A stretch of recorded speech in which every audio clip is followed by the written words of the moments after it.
Well, I'm gonna go ahead and get us started. I think everyone on the call I've seen or met before, but if this is your first time joining our virtual workshops, my name is Luis, and I work in the Family and Community Engagement Department as one of the coordinators.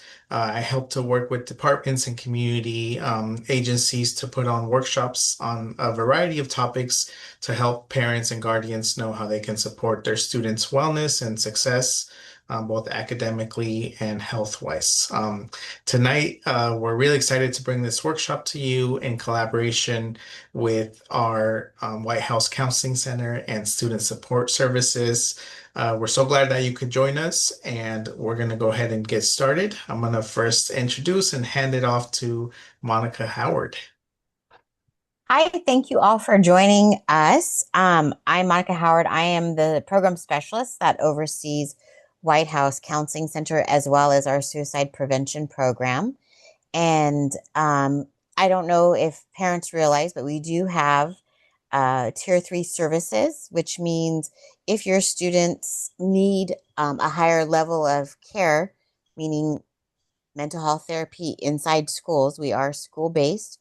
We are at several of the sites and can also provide services at our building on the Carmichael Elementary School campus. It's literally a White House. Tonight we have Callie Bonaventure and Danielle Hernandez. Danielle Hernandez has been one of my associate therapists at White House, serving since, gosh, well, his first stint was in 2018 to 2020, and then he came back again in 21, I believe, and he's been there ever since. And he serves Mesa Verde and also Rio Americano High School. But he's our can also speak Spanish and works a lot with grief, and I'll let him explain a little bit more. And then Callie Bonaventure is one of our school psychologists, and she's one of my suicide prevention team members. I don't know where you're at right now. Callie sometimes has been at White House, which has been such a joy and a pleasure, but I haven't seen her as much this school year. I'm back with special ed and I am assigned to Star King this year. I'm also at La Vista Center and Leggett Elementary. And so I don't know, Danielle, if you want to start and explain a little bit of your experience and what brought you to this team, the suicide prevention team. Well, welcome. As Monica said, I've been with Monica in White House for a few years now, and starting back into actually 2018. My background and training is I'm a clinical thanatologist, which basically means someone who is studies in the field of death, dying, and bereavement. We also know that as a grief specialist. I'm an old timer. I've been in this field for about 30 years, and I've done a lot of work with parents around the loss of a loved one to suicide. So this is very special to me, and I'm just glad to be here with this team and doing what we do.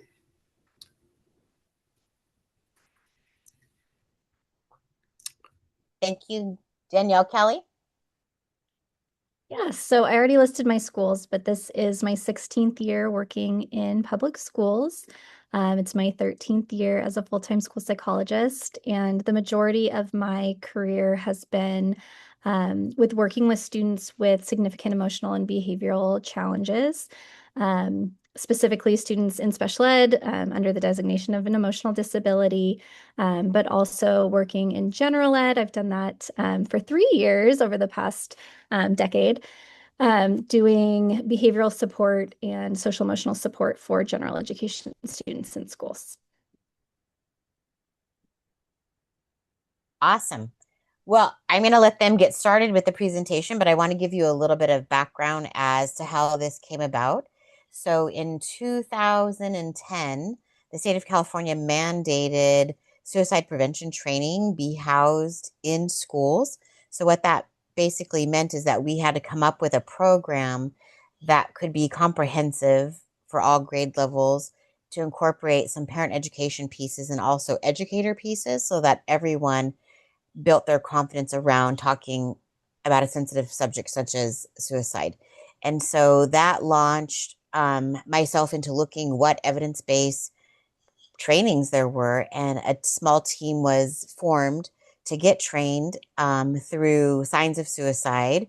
Mindwise is the program out of Massachusetts. And so we all went to Massachusetts and we got trained talking about and training other people around suicide prevention, talking about how to talk to people about suicide. And so this parent training is a result of that. You can get more information from Mindwise's website, or you can just Google signs of suicide. Your students are also getting trained on these topics. We have been doing this training since 2019 with educators. And since then, probably a few thousand educators have been trained. So your students, teachers, support staff, administrators, so that we all are speaking a common language and know how to support students who are at risk. So with that, I will hand off to Kelly, who will start our presentation. Okay, and I'm going to ask for forgiveness because it's been a little minute. Okay, I'm just going to go ahead and get started. And if you'd like to ask a question, you definitely can just kind of jump in or put a question in the chat, and that's totally fine. So again, we wanted to just open this conversation, and this is such a small group, so I do want it to be more of a conversation. If you want to jump in and talk to us about anything, please do that. We also want to recognize that suicide is a very challenging topic for everyone. We want to encourage everyone here to take a break or step away if you need to. There are also some resources available, and we want to point these out right at the beginning of this training so that you have them. We will put them on another slide before the end of this training as well. But we do have the National Suicide Crisis Lifeline, which is just 988. And then we also have a text line listed here, the crisis text line. You text ACT to 741 741. Okay, so the agenda for tonight is really talking about how you can help your child recognize the risks and the signs of suicide in others, how you can talk to your child about these risks, how we can build coping skills in our children, and then providing resources for how to get children help. So we want to start here by just talking about why does suicide happen? And really the biggest thing here is that they're trying to stop that feeling of intense emotional pain. So I'm just going to kind of go through and just give you guys this whole Rubik's Cube here, and we're going to go through a few of these reasons. So the number one reason being untreated depression. Majority of people who die of suicide die because of a intense emotional pain associated with a mental health condition. And the number one mental health condition associated here is depression. All mental health conditions are treatable, but many kids struggle with how to get help and where to seek help. When depression goes untreated, a young person may begin to feel so hopeless that they consider suicide. When we're looking at symptoms of depression, one of the things that we often see is abusing drinking or drug use. So we often see that in students who are trying to cope with those feelings and those negative emotions. And we do want to recommend that if you are aware of your child drinking or doing drugs, we want them to seek support. We want you to seek support for your children. Access to guns. So suicide crises and that intense emotional pain is often short term, but access to a gun makes it easier to carry out that act in an instant. Many people keep unlocked guns in their homes, and that would make them easy to get, easy to access, and deadly for a young person experiencing these feelings. We want to recommend either not keeping guns in your home, or if you do keep a gun in your home, to keep it locked, unloaded, and stored, and the ammunition stored separately. We also, when we look at thoughts of suicide, it doesn't necessarily mean that the person or the young person wants to die. Instead, that person is trying to solve that problem of intense emotional pain and the feelings of hopelessness. And we just want to point out that people generally don't want to die. They want to stop that pain. And being able to seek support is a way to help with that pain that they're experiencing. So how can we prevent suicide? So we want you all and all of our students to know too that you play an important role in keeping young people safe. There are many places, many areas where we can intervene as adults with children who are considering suicide. When young people receive treatment for depression or those feelings of hopelessness, or even with substance use, we see that they begin to feel better, right? These are evidence-based ways to help treat depression. Building connections to peers and other adults is also a healthy coping skill that can help buffer those feelings during difficult times. I should have just undid the Rubik's Cube right at the beginning.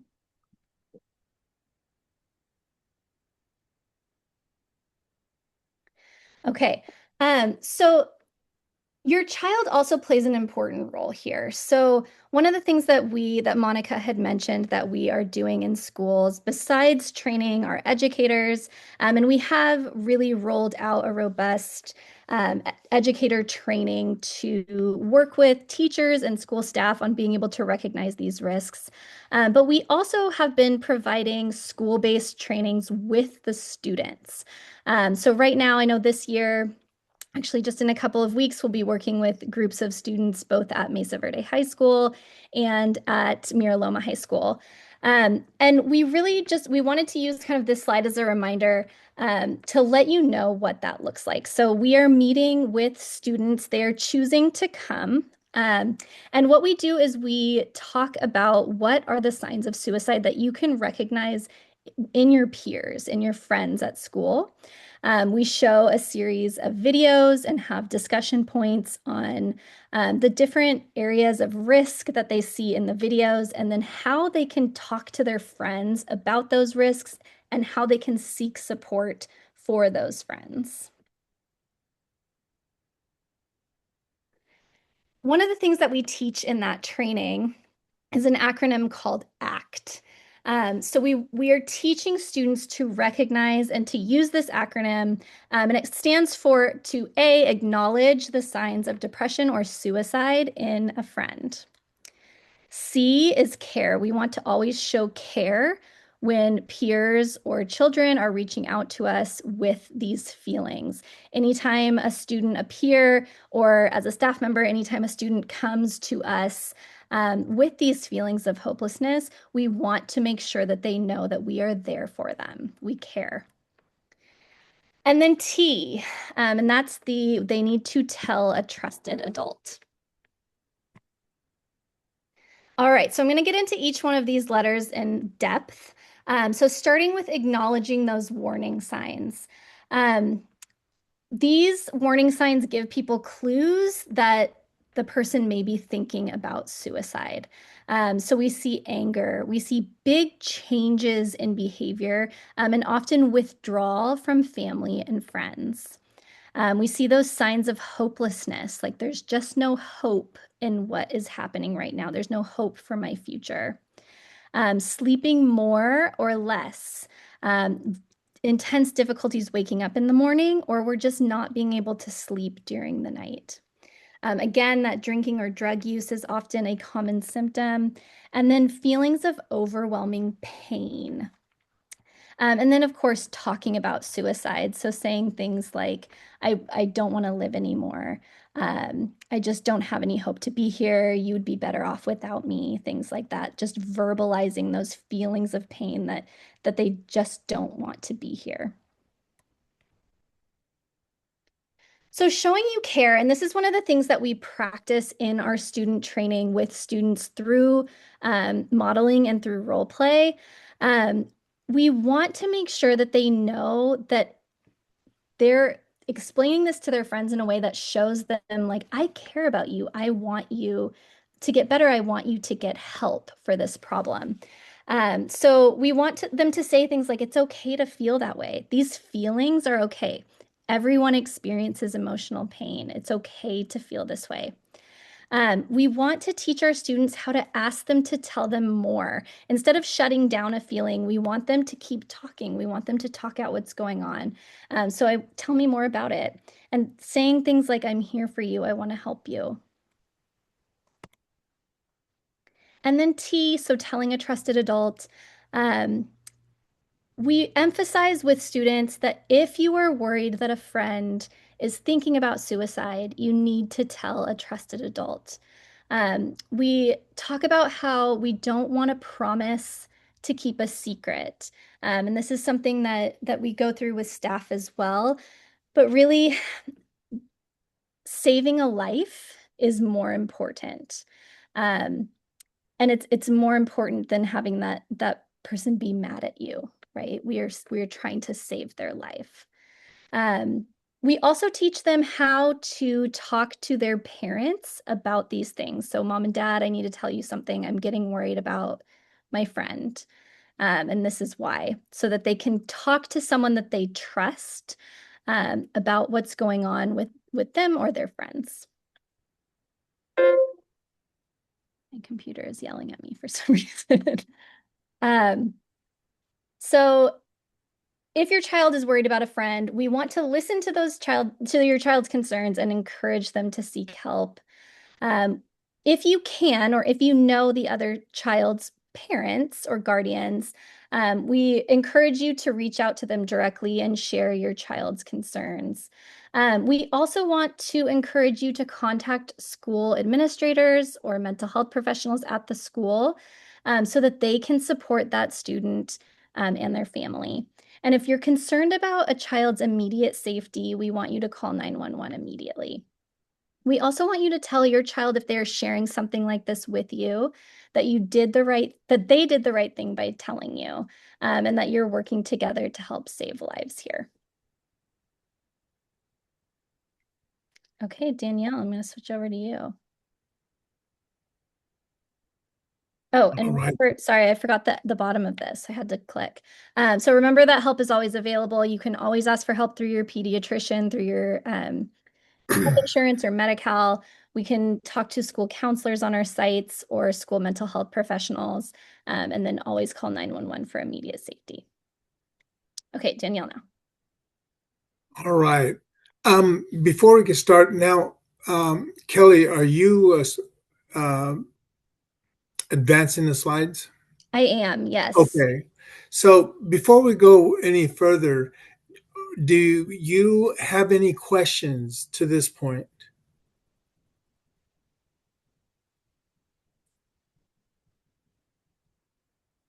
There was a question in the chat which Monica answered, but Daniel and Kelly, if there's anything else you would like to add. So the question was from Liz, and she said, how can we get support for drinking, especially in high school older grades, um, around awareness and prevention?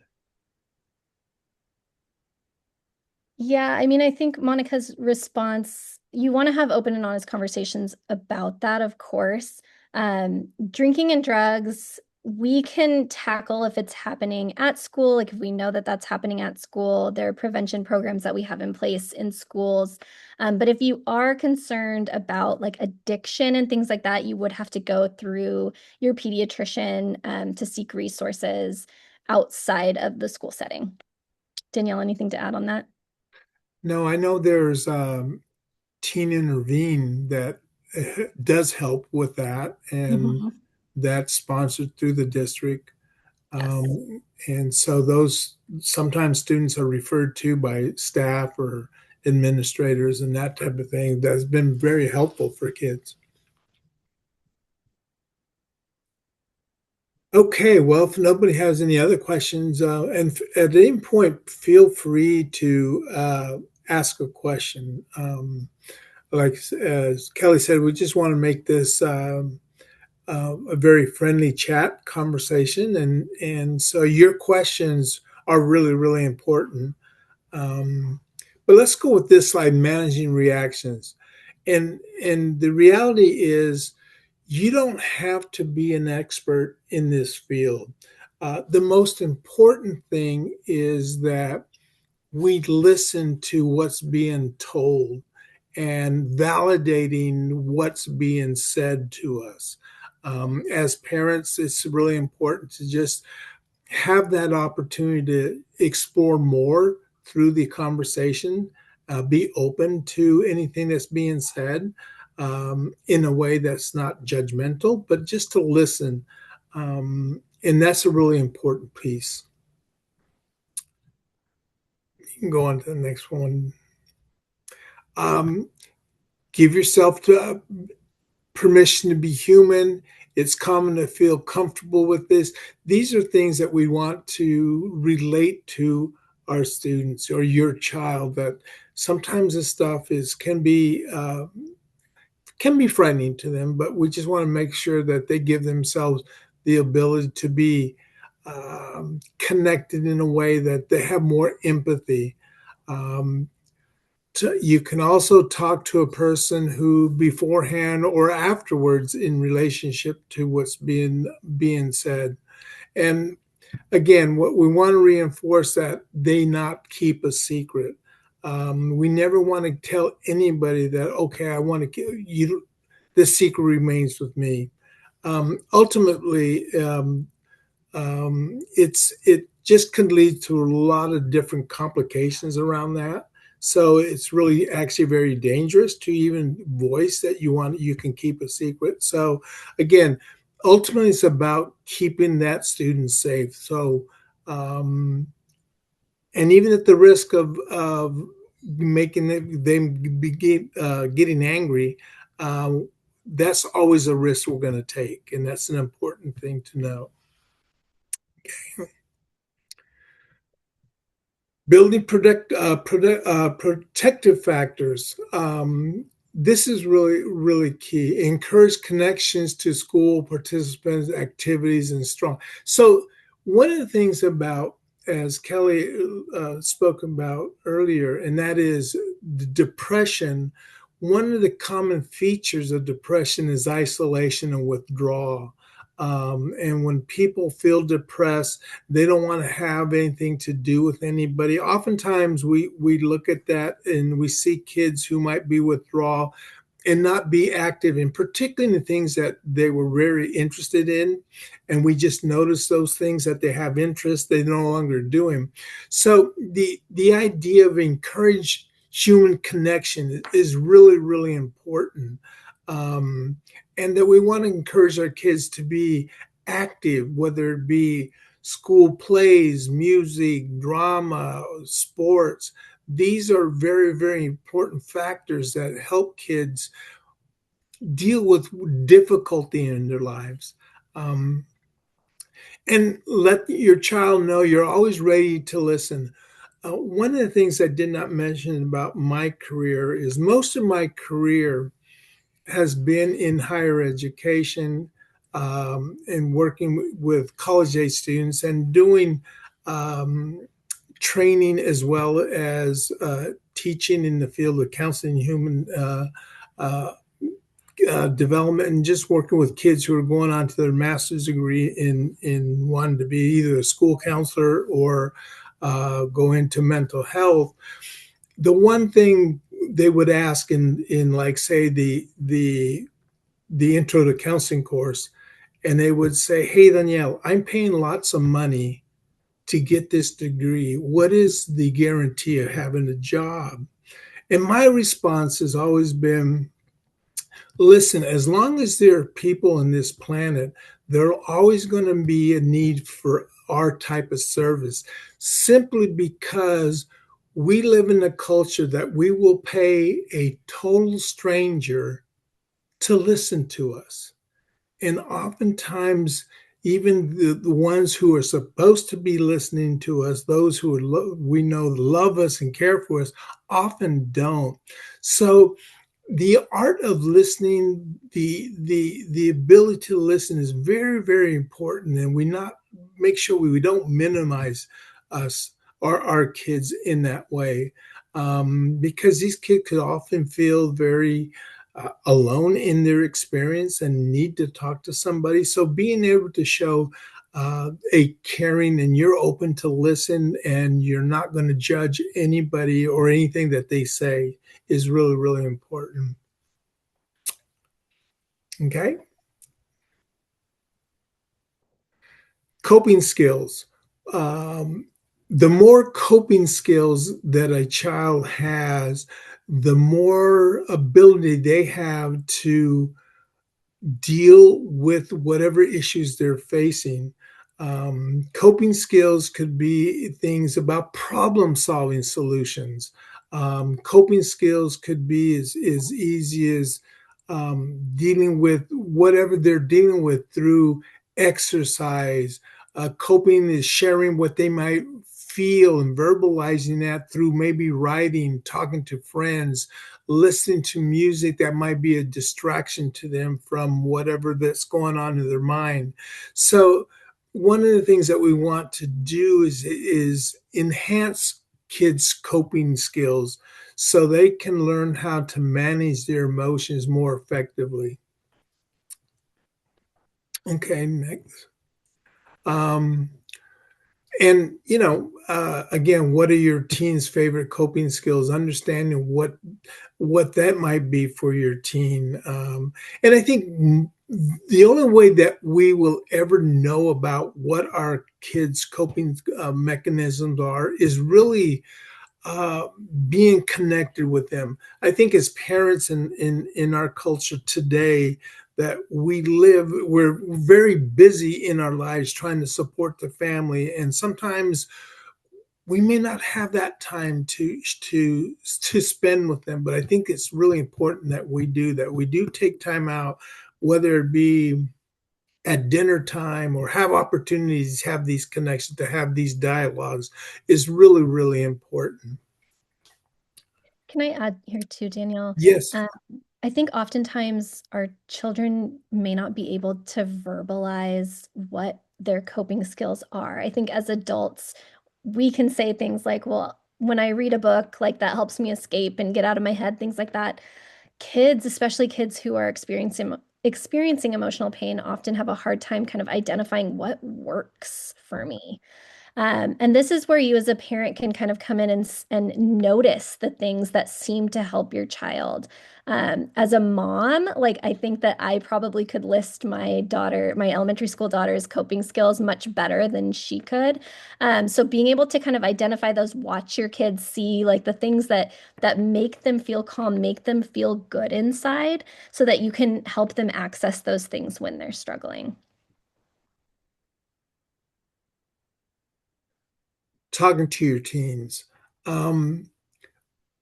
It's really, really important to have these types of dialogues with our kids. And one of the things that we can do that is ask open-ended questions, listen to what they're talking about.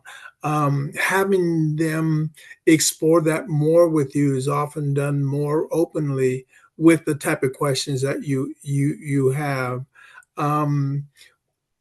Listen to what's being said.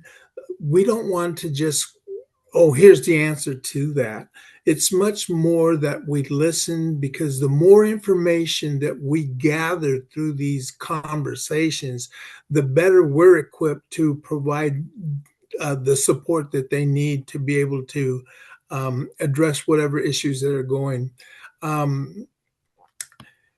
Be available and make yourself make your child know I'm proud or I'm around if you need to talk to. So making yourself available, making them know, letting them know that you're always there to listen, to answer any questions that may have is really, really important for our kids, because they need to just feel that they have a place to go. They need to feel that they could be understood with what they're dealing with.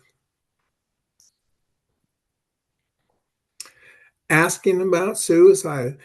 Sometimes we're very hesitant to, because we're maybe frightened to know what that answer is. But it's so important to ask that question. It's okay to ask about suicide. The idea is that sometimes people feel that, well, I don't want to ask that question because that might be a trigger for them to do the act. And the reality is, these people are already thinking about it. So it's really important that we just ask the question. Um, Asking the question doesn't mean that you encourage that child to do though. It's really about letting them know that um, what you're experiencing is very normal, and that it's so important that we talk about that, because it's so important that we let them know that they are important. So we just need to just find comfort in just asking the simple question: do you feel that you are wanting to hurt yourself in any way? Um, so it's really important that we ask these questions, and whether it be the one type of question that we want to really just ask is, are you having thoughts about hurting yourself? Have you had these thoughts about suicide? And that we don't avoid the question. So it's really important that we as adults find comfort in asking these questions directly. Tips for getting teens to talk, in terms of teen-led family conversations are really important. And one of the things that I think we can all agree on is, how much time do we spend around with our kids, say at dinner time? Oftentimes our families are so busy because they might have practice or they have these type of activities. We spend little time with our kids as a family unit to be able to have these conversations. And I know one of the things that make it difficult or challenging is the technology that we live in. Think about how connected our kids are to our phone or these type of technologies, that we don't have that built-in mechanism to be able to have these conversations. But there are many ways that you can engage with your kids, whether it be family meetings, or be playing the games, or watching television with each other, going out for walks. So these are just some examples, but there's many things that you can do that you as parents, or we as parents, can be more directive in spending time with our kids and having open conversations about what's going on in their life. Look out for warning signs. So, action steps. Look out for warning signs and seek help immediately. If you have any suspicion that your child or the child that they're referring to is then we need to take immediate action. Help build coping skills and positive support for your child. You know your child best, and step three would talk to your child about suicide and be ready to listen to your child, acknowledge, care, and teach them about telling anybody, administrator, somebody they feel safe about what is going on. And I was just thinking with the step 2 here, all of these things listed on the last slide are ways that you can encourage and model coping skills with your kids. So all of these things like going on a walk, playing a game, even going on a drive, those are things that we as adults often use as coping skills. Talking to friends, talking to other trusted adults. And those are things that if we are encouraging our kids to engage in these things with us, we're teaching them and modeling for them how to use coping skills. And as we get more involved with our kids and we begin to connect, all of us can make a difference in reducing the types of behavior that lead to a suicidal thought, suicidal act. So we do make a difference. And here's some data that shows that suicide is the second leading cause for teenagers in the U.S. Um, and so this is a very, very important topic for us to really, really focus on and take seriously when this happens. And I think here with the line that you see for accidents reducing, if anyone's willing to unmute and share, like what are some things over the past 15, 25 years that we have done to reduce accidents in our country? Can anybody think of some things?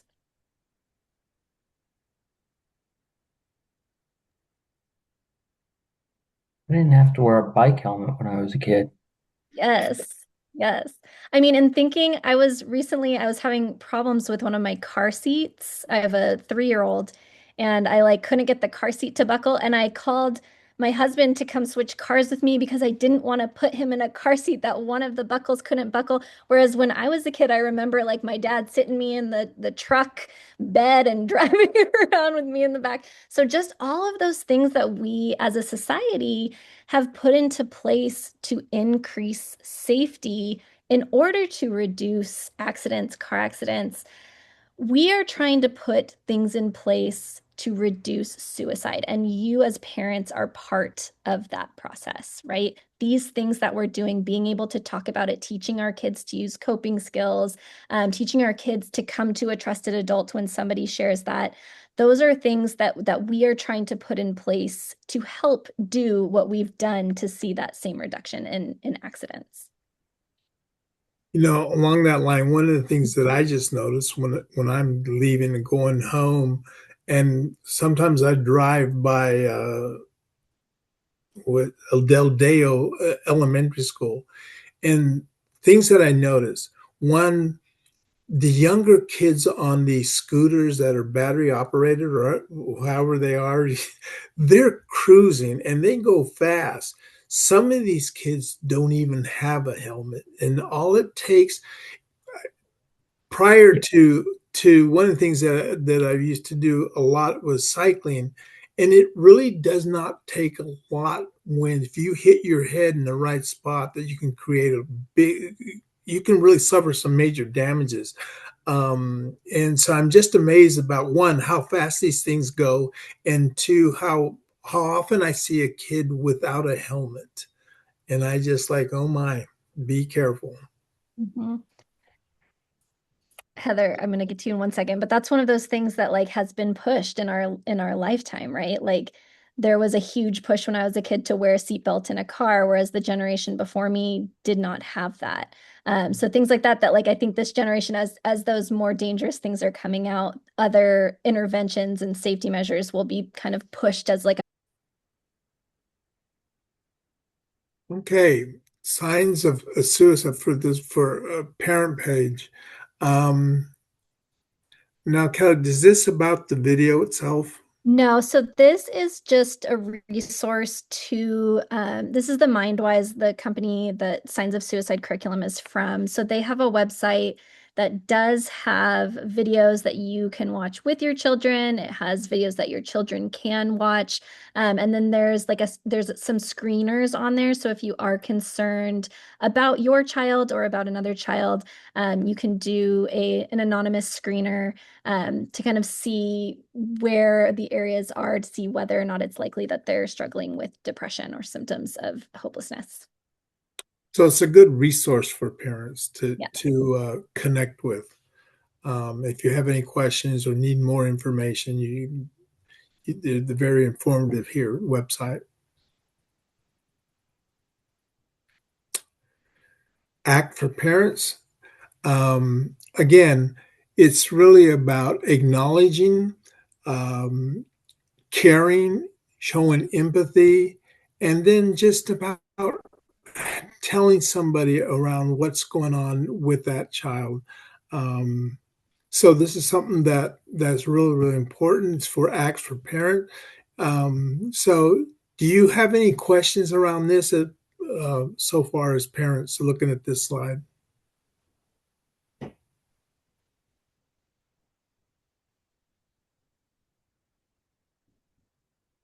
Okay. Kelly, anything you want to add to this? To that one, that's just like an infographic that you can save. I think it's available on the MindWise website or the SOSsignsofsuicide.org, as a way to kind of remind yourself these are kind of the risks that I'm looking for, the behavioral symptoms, reminding you how to show that you care or to talk to your child about showing that they care for someone else, and then how to reach out for help. And there's those crisis support lines listed at the bottom. I don't know how that happened with the little lines. And that is the end of our presentation. We thank you all for coming to this and being that trusted support that your child has.